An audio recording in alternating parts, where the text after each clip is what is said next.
to the industry, it's not talking to someone who would probably be able to imagine it.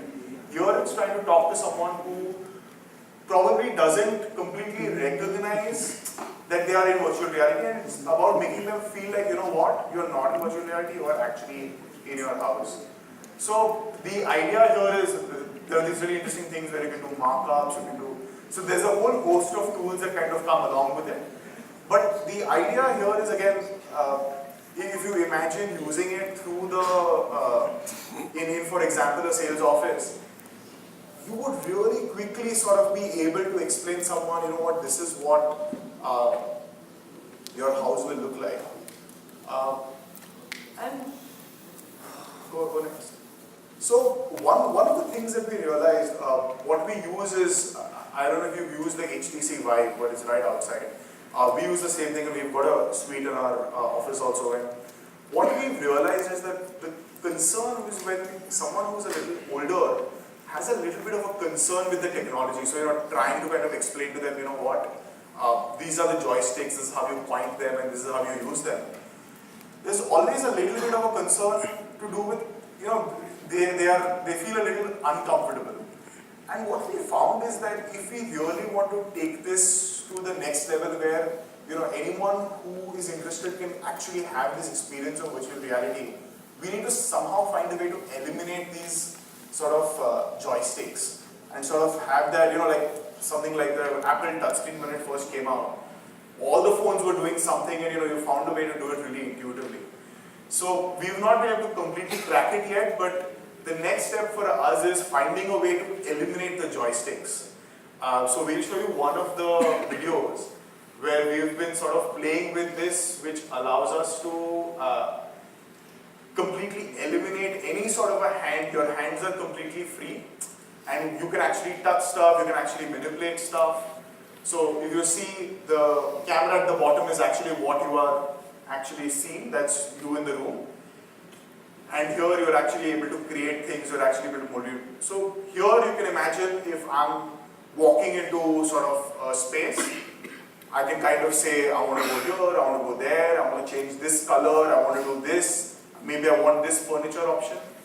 And then it's absolutely intuitively. This is your hands, and you're trying to figure out a way of sort of getting this working.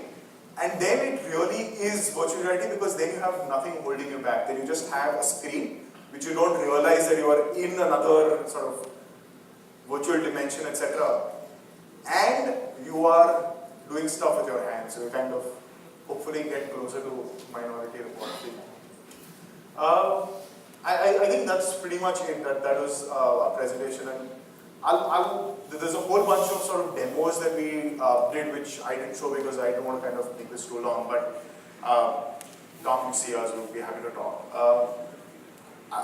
There's something that happened about 2.5 weeks ago, which, you know, I really want to share. So we're doing someone's penthouse, so we're doing an interior for someone, and it's for, the father is about 62 years old, and the sons are of course much younger.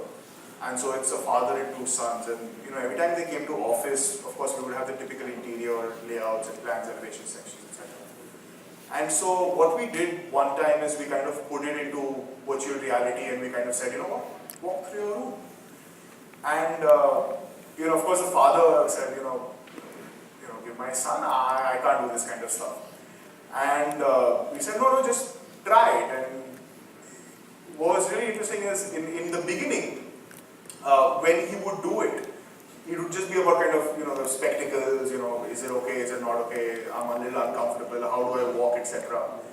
And then you almost saw as sort of meetings went through, you know, in the beginning you would kind of obviously be a little uncomfortable. Then his questions started becoming, and in the next meeting we'll be talking about, you know, this granite doesn't look right, and we'll be like, no, this is not your actual granite, this is just for the material, etc., etc.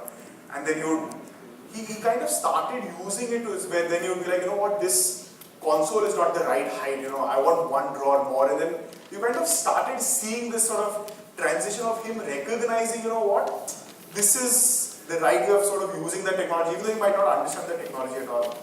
And what happened last time was really interesting was,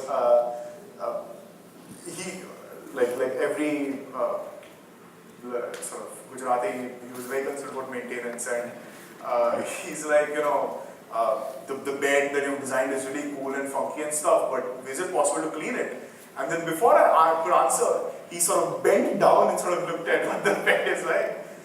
And if you think about it, that would have been impossible in any other, I mean, in plan, elevation section, you're never going to be able to sort of imagine it that way, or even imagine that would be a question that would come up.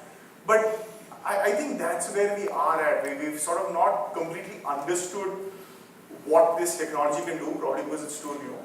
But I see great things. Thank you so much.